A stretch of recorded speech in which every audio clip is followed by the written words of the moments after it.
a lantern, Watson.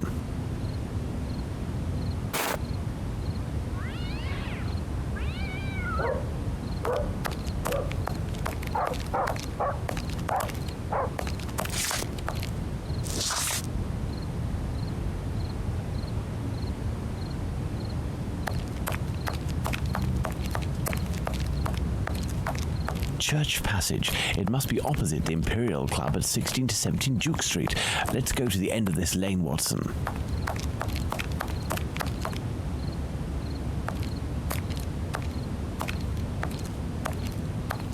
Hello, you must be Abraham Solomonovich, am I right? Yes, that's me. But I know you. You brought a lad to my place to take care of a cat, and I loaned you my mask. That's me. May I present? Dr. Watson, of course. Delighted. And you? I have known for a few days that you are a detective by the name of Sherlock Holmes. Is that so? You don't miss a thing, do you? It was the children who gave me away. Am I right? They didn't want to, but I gained their confidence by offering them a small comb and half a cake. They made a good deal out of it, so I don't blame them. However, I must request, as a personal favor, that you do not reveal my identity. You have my word. Curiosity is just killing me, as you may have guessed. Would it be breaking an oath to confide in me the nature of the investigation that you are leading? Does this spot where we are now in Mitre Square mean anything to you? A demon lives in this city, Mr. Holmes. These unmentionable acts degrade the human race and put the Jewish community in terrible danger. Lots of rumors are circulating, but they are but rumors. I see you're leaving the Imperial Club. It's a stone's throw away from Mitre Square, and the two recent murders were most probably discussed in there. Do you know if anyone from the club saw or heard anything that night? Yes, Mr. Holmes. That night, 3 members of our club saw a woman talking to a man at the very spot where we are standing, a few minutes before the body was found at the end of this passage. Fantastic, Holmes. Calm yourself, Watson. There is nothing at the moment to suggest it was the victim. Can we meet these members?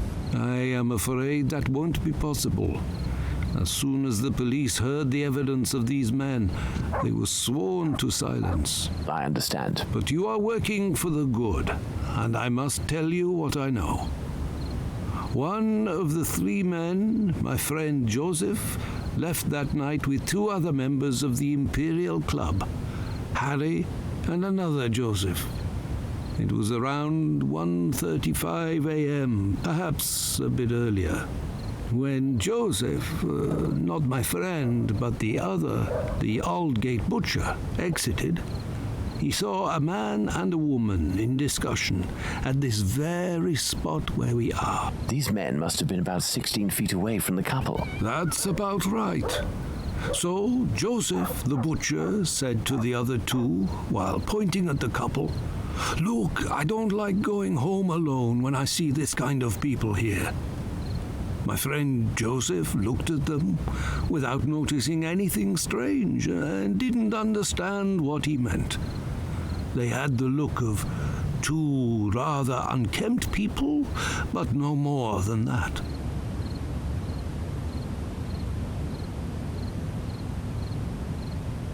After the murder, did these 3 men tell the police what they had seen? Not quite. Harry stated that he hadn't seen the couple.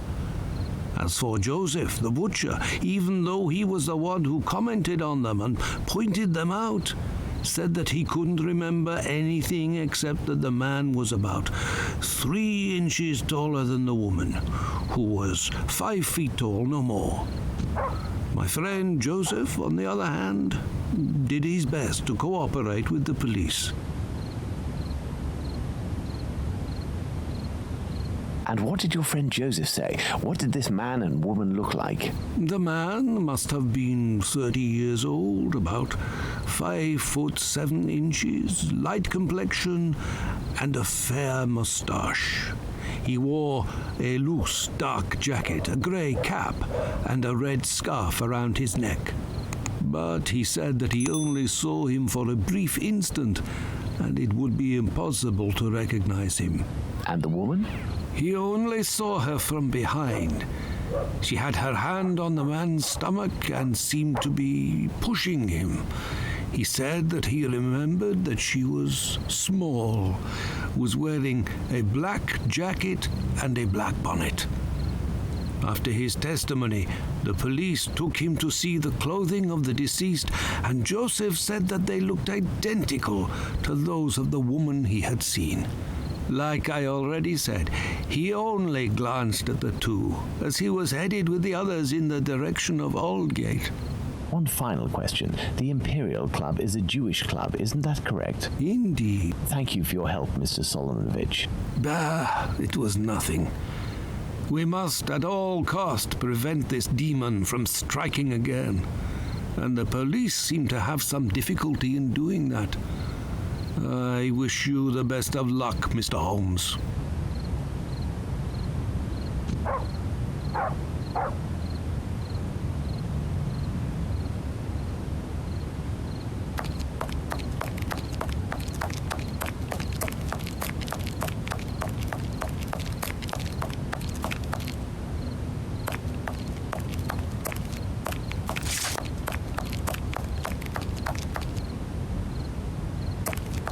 This is Mitre Street, from where Watkins, the constable who found the body, came. I have no reason to go that way.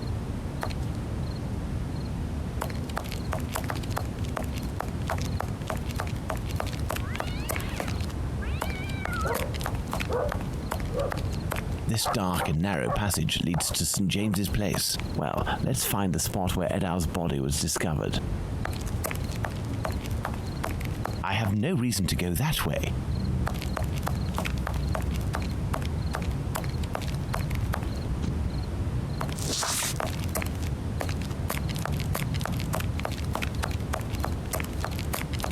Watson, we are now in the exact spot where poor Eddowes tragically ended her days. This spot is very dark, Holmes. That is probably why our murderer chose it.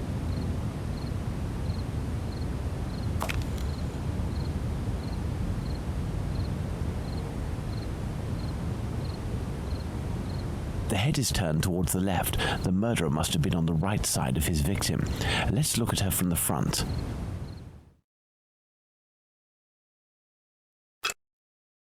The eyelids were cut off.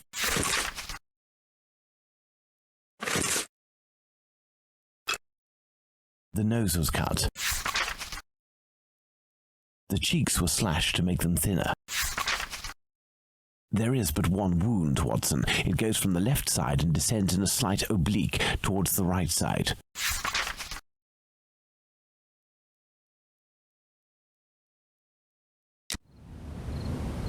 The main incision goes from the sternum all the way down to the groin.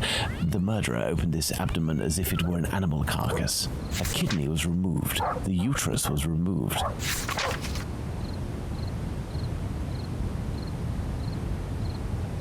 A thimble is located right beside one of the victim's hands, just like Chapman's sachet of pills and Stride's pastils. The inside of the thighs is clean. Once again, there were no sexual relations between the victim and her murderer. The main incision goes from the sternum all the way down to the groin. A kidney was removed. The uterus was removed.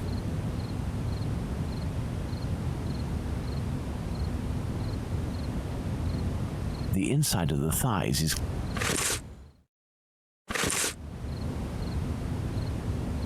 The main incision goes from the... A kidney was removed. The uterus was removed.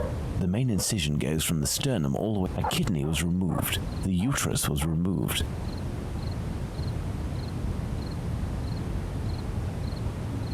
Do these objects spread out by the victim remind us of anything, Watson?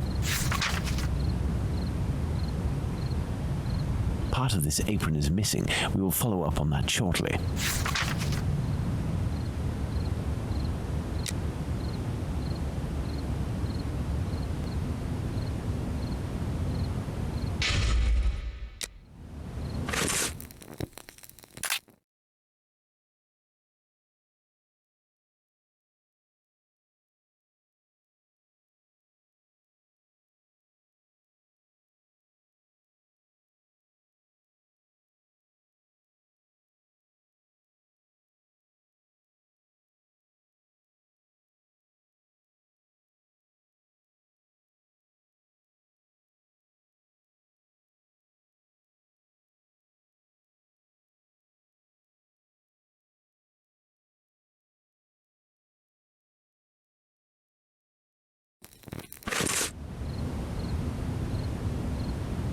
The head is turned towards the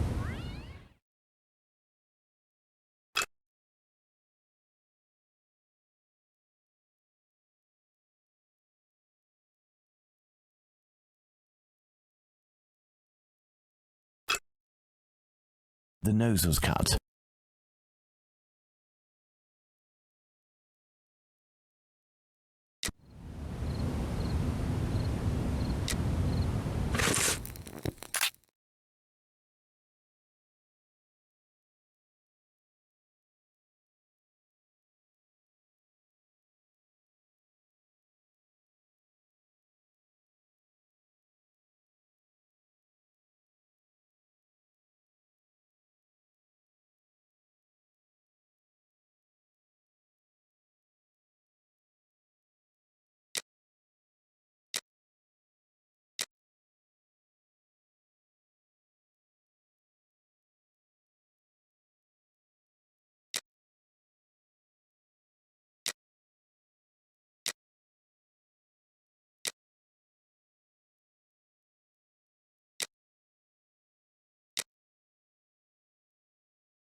Now, let's imagine this bloodless corpse resting on the cobblestones, Watson, and interest ourselves in what it might teach us.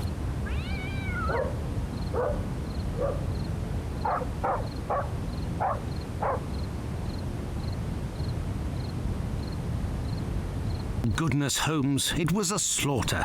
Understand, Watson, that our killer had neither the time nor the conditions to bother with the niceties. He had no more than 7 or 8 minutes at most to kill the woman, open her up, and all the while in total darkness. Holmes, it's a woman, a poor victim you're talking about. Consider all the time this man lost and the risks that he actually took by cutting the victim's face and the lower abdomen in around 20 precise spots, especially the lungs and the liver. These attacks, which I considered gratuitous, are in fact nothing of the sort and have as much sense as the removal of the organs. Watson, we must now consult our timeline. We began in Dutfield's yard, but this time we will try to recreate the actions of certain people, in this case, those of the 2 policemen.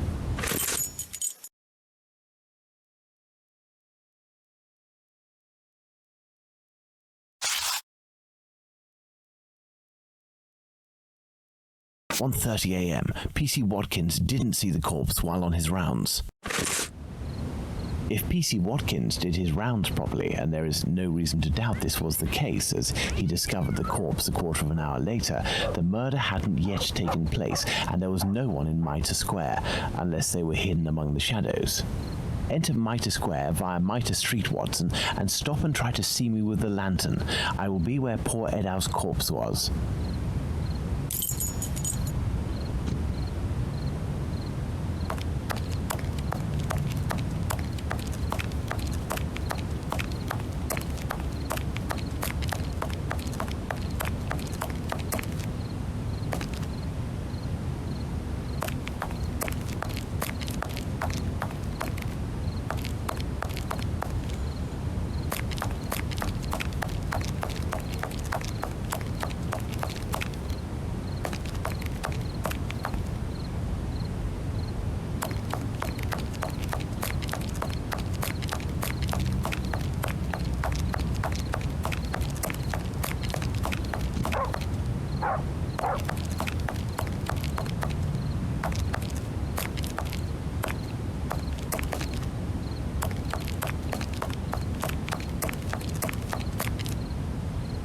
Enter Mitre Square via Mitre Street, Watson, and stop and try to see me with the lantern. I will be where poor Edow's corpse was.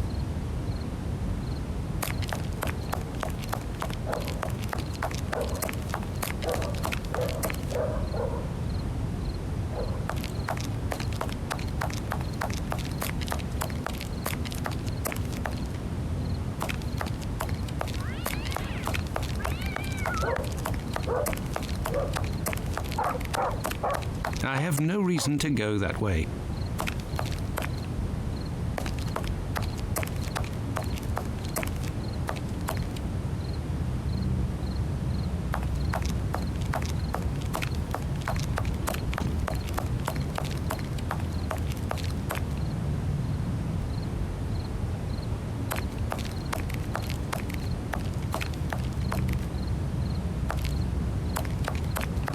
I see you, Holmes. Perfect, Watson. Let's look at our timeline, Watson.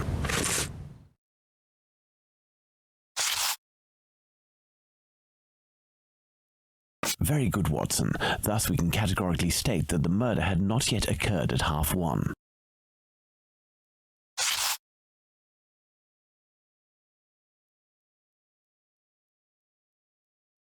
1:35 a.m. A man and a woman are arguing at the entrance of Church Passage. The man came from Aldgate.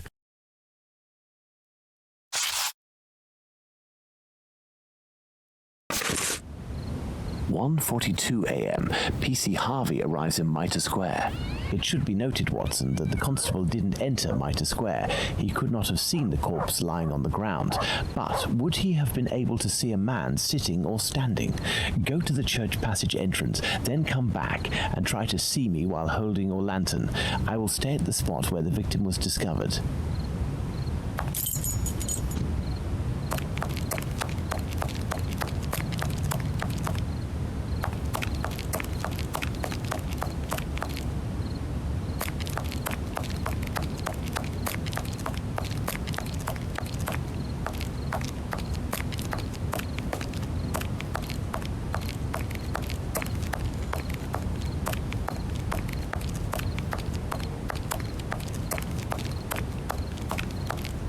I see you, Holmes.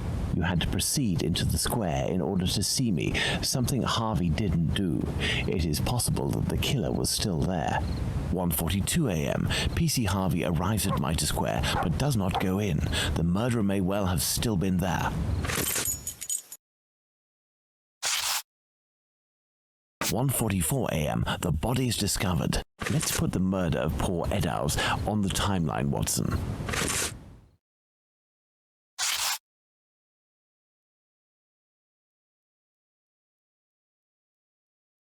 1:35 and 1:42 a.m. The murder would appear to have taken place between these times, that is to say, within 7 minutes. Agreed, Holmes. But does this really prove that our killer had the time to perpetrate these two murders? Let's look at our timeline, Watson.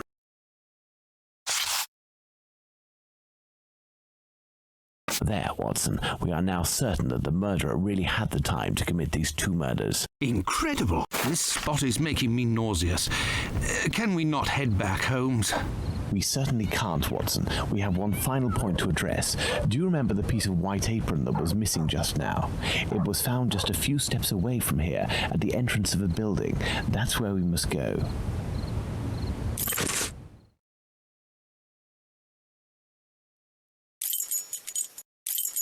Let's go.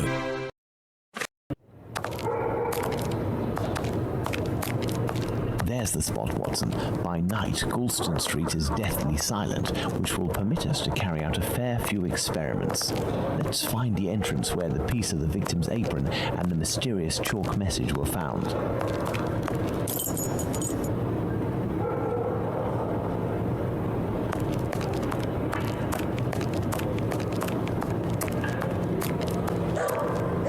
Look at these signs, Watson. We are in the Jewish High Street.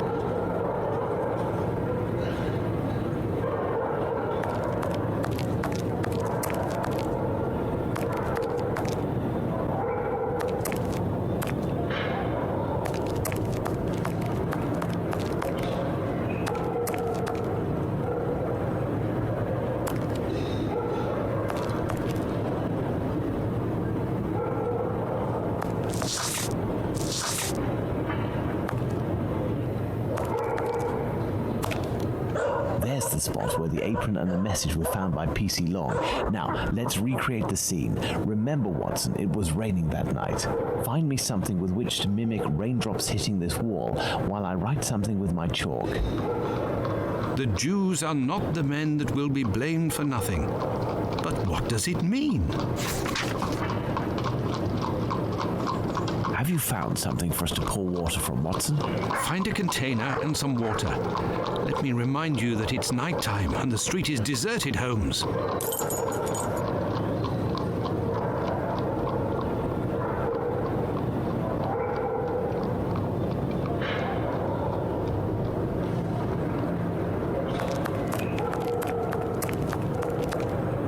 Water.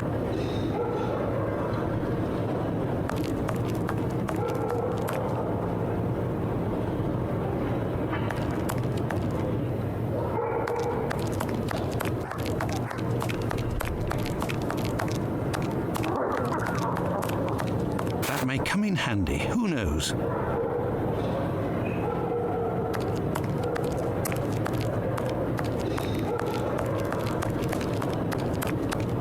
An old wooden pole. A merchant probably threw it out.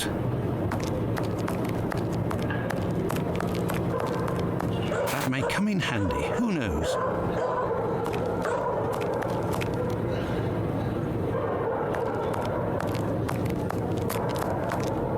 A watering can. That's what I need, but I can't reach it.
Have you found something for us to pour water from, Watson?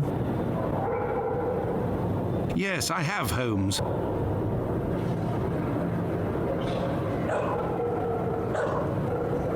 If this message were written by the killer, then it would have been lying in this entrance for up to 35 minutes before being discovered. Let's find out in what state it must have been. This message could not have withstood an entire night in the rain. During the investigations carried out on the night of the double murder, P.C. Hulse inspected the entrances of this street around 2:20 a.m. and confirmed to have seen nothing out of the ordinary. At 2:55 a.m., 35 minutes later, P.C. Long found Catherine Edow's piece of apron and the message in chalk. This message would not have withstood a whole night in the rain, as had I continued to water it for a little longer, I would certainly have erased it. It was written, therefore, at the moment when the piece of apron was dumped. This substantiates P.C. Hulse's statement, which stated he had seen neither of these during his rounds. After its discovery, it was guarded and protected from the rain, which was subsiding, which explains why it was still legible when it was erased at 5:30. My dear Watson, when you met P.C. Smith on his rounds in the street, where was he? On the pavement or in the middle of the road? In the middle of the road, Holmes, without a shadow of a doubt. Good. You will go down the street with your lantern as if you were a policeman on patrol, using Smith's position as a guide. As soon as you see the entrance where I used the watering can, tell me if you see anything.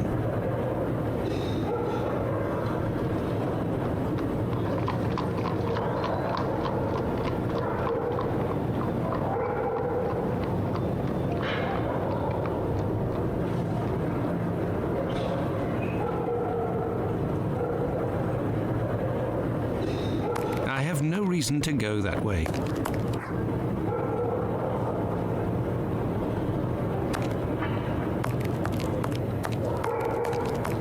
No, you aren't in the right spot with the lamp, Watson.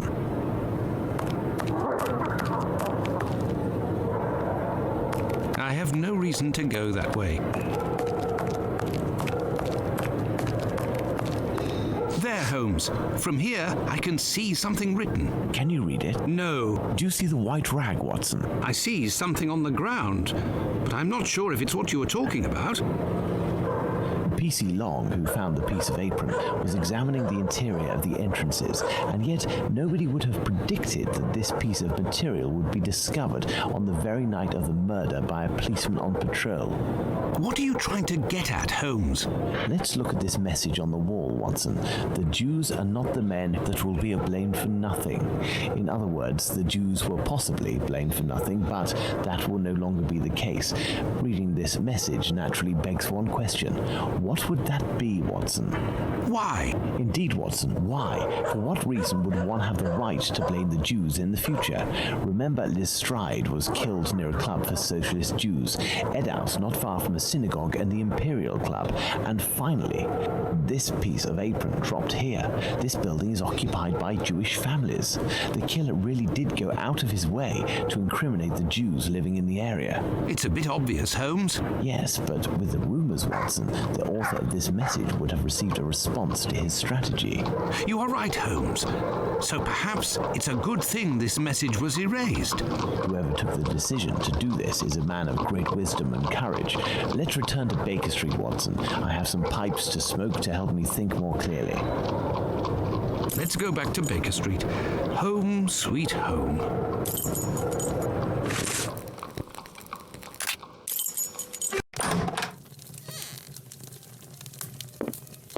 I had nightmares all night, Holmes. As for you, I bet you didn't get a wink of sleep, did you?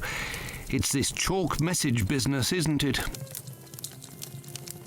Among other things. And this lunatic is still running free. If only we knew what he looked like. But we do know, Watson. We have a fairly accurate description. I must have missed an episode of your adventures, Holmes. Not only have I heard you discredit the value of our eyewitnesses, but the few descriptions we do have don't seem to correspond. An inaccurate account can regain its value if we can discover why and to what extent the truth must be rewritten. We've learned a great many things tonight, and I'm able to tell you what our man looks like. Really? Yes, and we're going to need a few things, Watson. Find me 3 mannequins, my worker's costume, my 3 full wigs, one of your worn garments, yes, that can be used for the workman's outfit, and one of your old suits. Oh, and my deerstalker, the one I never wear, but everyone seems to think I wear day and night.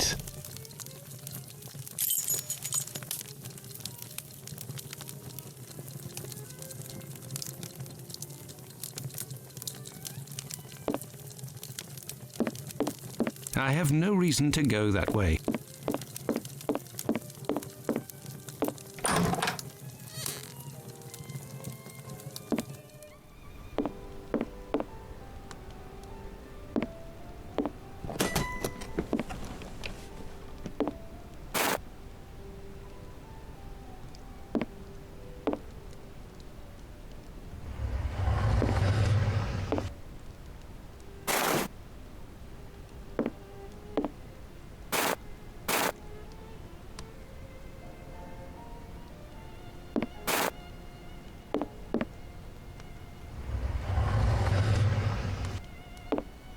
A wig. This will come in handy.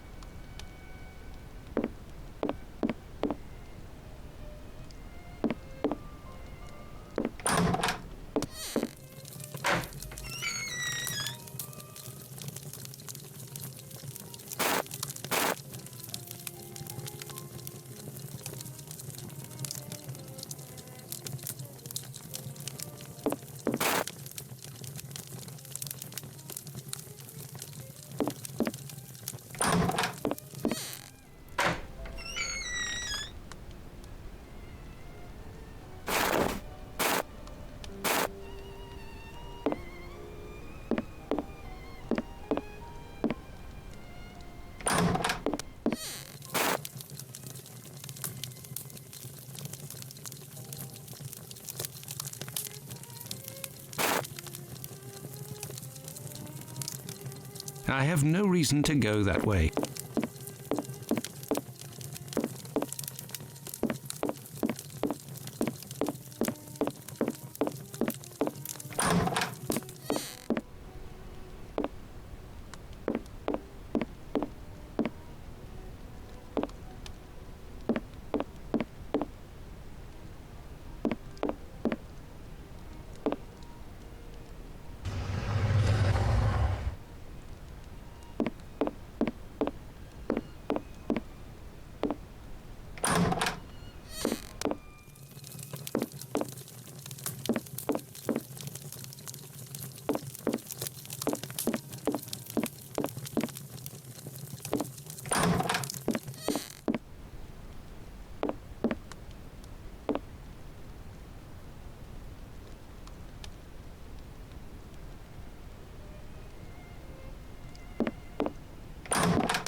Let's try to recreate the profile of the men seen by our three witnesses.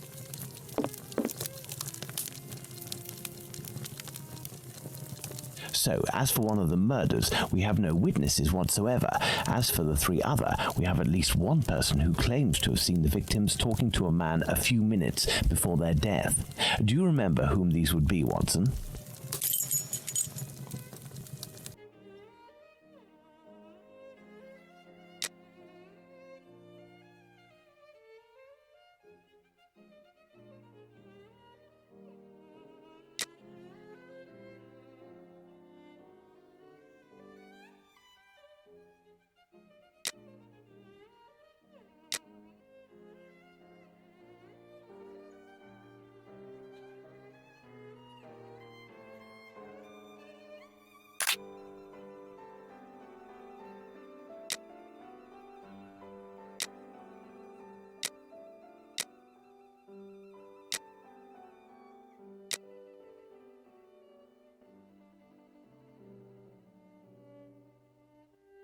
Bravo, Watson. There are our three witnesses.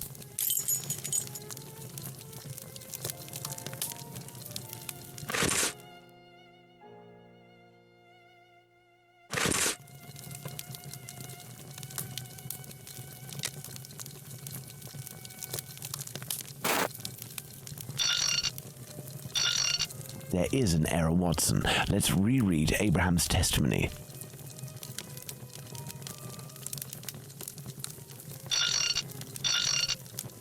Indeed, Watson, that's the right size for Abraham's mannequin.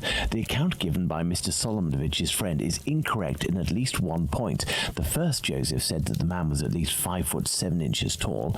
The second Joseph said he was 3 inches taller than the victim, whom we know was 5 feet tall, which would suggest a height of 5 foot 3 inches.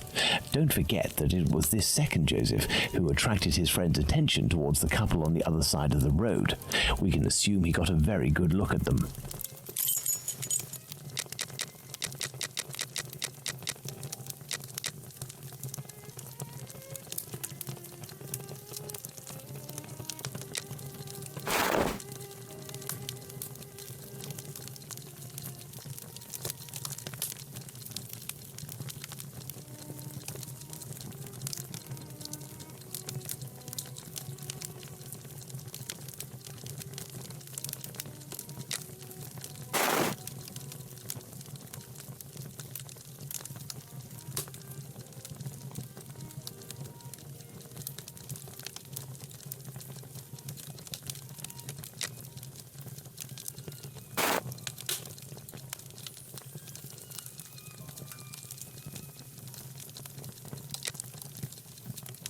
There we are. Magnificent.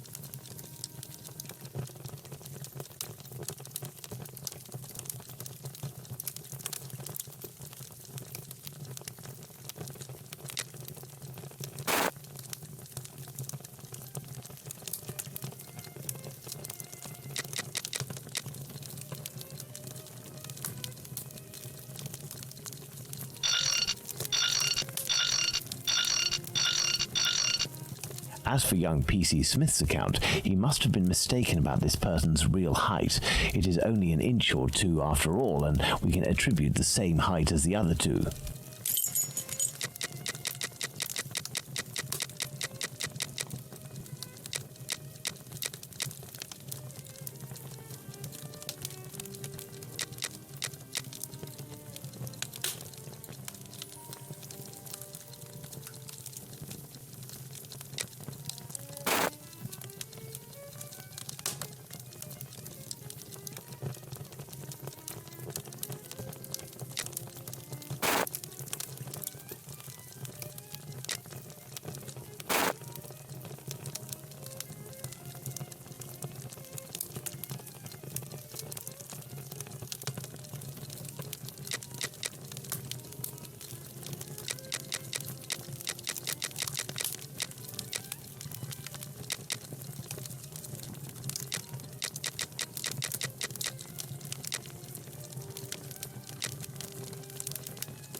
Bravo, Watson. Our mannequins have been recreated based on the correct accounts. Now, Watson, let's see in what ways these statements differ and how the witnesses could have been mistaken. Let's look at these wigs and moustaches. Let's start by taking the first Joseph's testimony, who saw the man head-on in a well-lit spot and in which he noted fair hair. Now, let's consider the same person, but in the lighting and angle of the other two witnesses, in the darkness of night, with poor artificial lighting from above. Put out the light, Watson.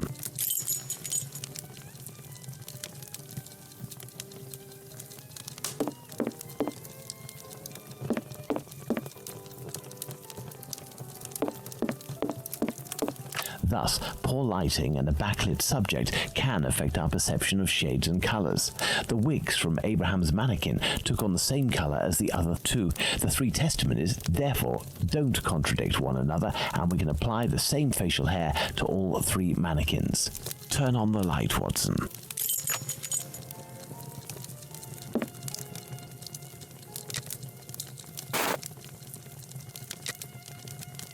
Yes, I have, Holmes. Well done, Watson. With regards to the murderer's hair, the three witnesses should agree on Abraham's testimony. As Joseph is the only one who saw our man in full light, his hair must therefore be fair. You see, Watson, it is hard to draw objective conclusions when one is an eyewitness to an event. This leads us to reconsider the various statements regarding the supposed age of the man. Even if you are face to face with someone in full light and for a period of several hours, to what extent can you determine their exact age? And even more so if you observe them for only a few seconds and or from behind. We must allow some flexibility when considering our witnesses' statements, but always scientific flexibility.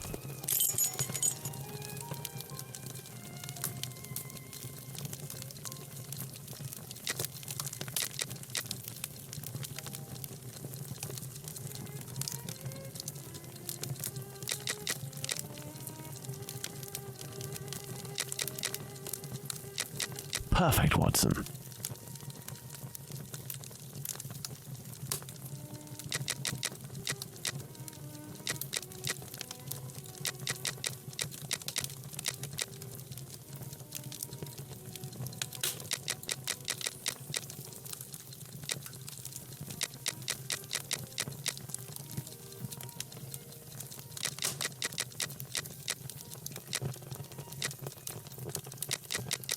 There we are. Magnificent.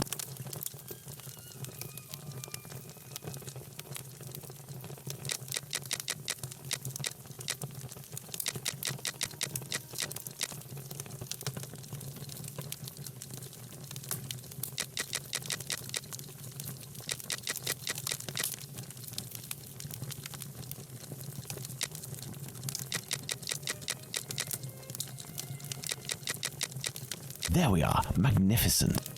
Yes, I have, Holmes. Now that we have fully considered the witness accounts, let's see to what extent they agree. If we apply the range of error for each of our dummies, we can deduce the age of our murderer as precisely as possible.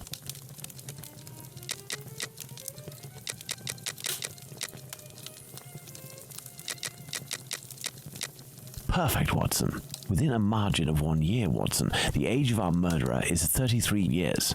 But the man described by Smith was dressed respectably, whereas the other two were poorly dressed.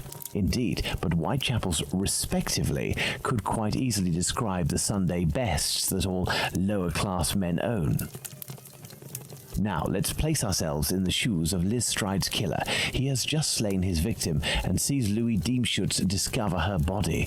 Our killer is at great risk if he stays in the area. He therefore gets away from this spot. But he wants to kill again. However, he might have been spotted in the area before having committed the murder by a constable on his round, perhaps, who managed to get his description. What do you think the killer will do?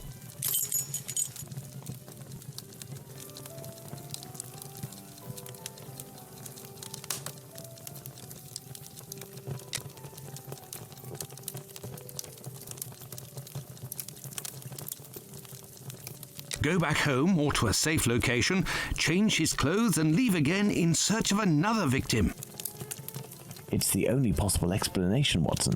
The man returned to the safety of his lodgings and then decided to go out again with new clothes and repeat his sinister nocturnal work. That's how the discrepancies between the witnesses with regards to clothing can be explained. What a cold-blooded animal. And what determination! Powerful motives are pushing this man. Thus, we can conclude that the respectable man with the package may very well have been seen by the two Josephs. Even if it is just a mannequin, it's giving me goosebumps. But have we really made any progress, Holmes? I mean, there must be thousands of men in Whitechapel who match this description, wouldn't you say? You're right, Watson. We have worked on who, now let's work on where.